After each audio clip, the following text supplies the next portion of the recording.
আজকে নতুন সরকারের সামনে অনেকগুলো চ্যালেঞ্জ। প্রথম চ্যালেঞ্জ এই ক্ষমতার ভারসাম্য এবং জবাবদিহি তৈরি করা, প্রতিষ্ঠান গড়ে তোলা এবং অর্থ এবং পরিকল্পনা মন্ত্রণালয়ের মতো একটা দুটো মন্ত্রণালয়, যেটা একভাবে বলা চলে যে পুরো দেশের একটা কেন্দ্রীয় জায়গা, সেইখানে প্রতিষ্ঠানগুলোর দক্ষ হয়ে ওঠা অত্যন্ত জরুরি। যত বেশি দক্ষ হবে তত আসলে আমরা সামনের দিকে এগোতে পারব। ২ নম্বর চ্যালেঞ্জ হচ্ছে যে অর্থনৈতিক বিপর্যয় তৈরি হয়েছিল, যেটা গত ১.৫ বছর অন্তত বিপর্যয় ঠেকানো গেছে, সেখান থেকে কিভাবে আমরা একটা বিকশিত অর্থনীতির জায়গায় যেতে পারি এবং সেইখানে ব্যাপক বিনিয়োগ, কর্মসংস্থান তৈরি করা, এবং সবচেয়ে বড় ব্যাপার হচ্ছে যেটা অভ্যুত্থানের লক্ষ্য ছিল, একটা বৈষম্যহীন সমাজ করা। তার মানে বৈষম্যের কতটা আমরা কমাতে পারি, কতটা বিলোপের দিকে নিতে পারি, এবং একটা ইনক্লুসিভ অর্থনীতি, অন্তর্ভুক্তিমূলক অর্থনৈতিক ব্যবস্থা তৈরি করতে পারি, যেটা যেমন আমাদের সকল পরিচয় নির্বিশেষে অন্তর্ভুক্তিমূলক হওয়া দরকার, তেমনি সম্পদের বন্টনের ক্ষেত্রেও অন্তর্ভুক্তিমূলক হওয়া দরকার। সেই জায়গাটা আজকে আমাদের সামনের পলিসি, যেটার দিক নির্দেশনা ৩১ দফায় ছিল, পরবর্তীকালে বিএনপির যে ম্যানিফেস্টো আছে সেখানেও প্রকাশিত হয়েছে, এবং আমরা নিজেরা যে ম্যানিফেস্টো দিয়েছি সেখানেও আমরা জোরের সাথে বলার চেষ্টা করছি। Korean super spicy flavor in Mr. Noodles. Oh bro, what a chat. দুর্নীতি একটা বড় চ্যালেঞ্জ, যে চ্যালেঞ্জকে আসলে নিয়ন্ত্রণ করার গুরুত্বপূর্ণ জায়গা হচ্ছে মন্ত্রণালয়, এবং সেইখানেই আসলে আমাদের জায়গা ঠিক করতে হবে।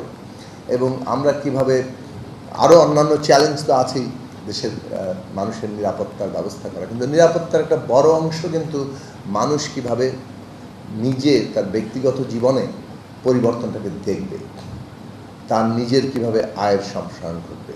অর্থনীতির একটা সহজ জিনিস আমি যেভাবে বুঝি, সেই জায়গাটা বলে আমি শেষ করব। আমাদের মাননীয় মন্ত্রী মহোদয় কথা বলবেন। অনেক সময় মনে হয় যে অনেক সম্পদশালী ব্যক্তি তৈরি হলে, অর্থনীতি সম্পদের কেন্দ্রীভবন ঘটলে বোধহয় এটা ট্রিকল ডাউন ইফেক্টে তলায় যাবে, তলায় আসলে পৌঁছায় না। বরং সাধারণ মানুষের কাছে যত বেশি তার আয় বাড়ে, তার ক্রয় ক্ষমতা বাড়ে, তত বেশি অর্থনীতির আকার বড় হতে থাকে। এই মানে যাকে বলে যে সিম্পল বাট একটা যেটাকে বলে যে ইনক্লুসিভ অর্থনীতি, সেইটা বাংলাদেশের জন্য এই মুহূর্তে দরকার। এই কারণে যে আমরা যত বেশি বিনিয়োগ চাইব, সেই বিনিয়োগের অভ্যন্তরীণ বাজারের দিকটাও আমাদের গুরুত্বের সাথে বিবেচনা রাখা দরকার। 18 কোটি কিংবা মতান্তরে 20 কোটি মানুষের দেশে এত বড় একটা বাজার এখানে তৈরি করা সম্ভব, যেটাই আমাদের অর্থনীতির, জাতীয় অর্থনীতির ভিত্তি হবে। অবশ্যই আমরা সারা বিশ্বের সাথে যুক্ত হব, কিন্তু আমাদের জাতীয় অর্থনীতির ভিত্তিটাই শক্তিশালী করার জায়গায় যাওয়া দরকার।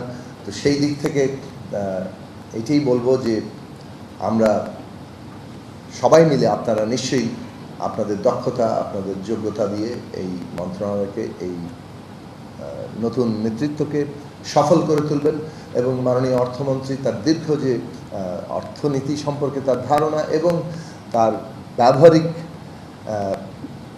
ব্যবসা বাণিজ্যের সাথে যুক্ততার যে অভিজ্ঞতা, সেটা দিয়ে বাংলাদেশের অর্থনীতির চাকা ঘোরাবেন।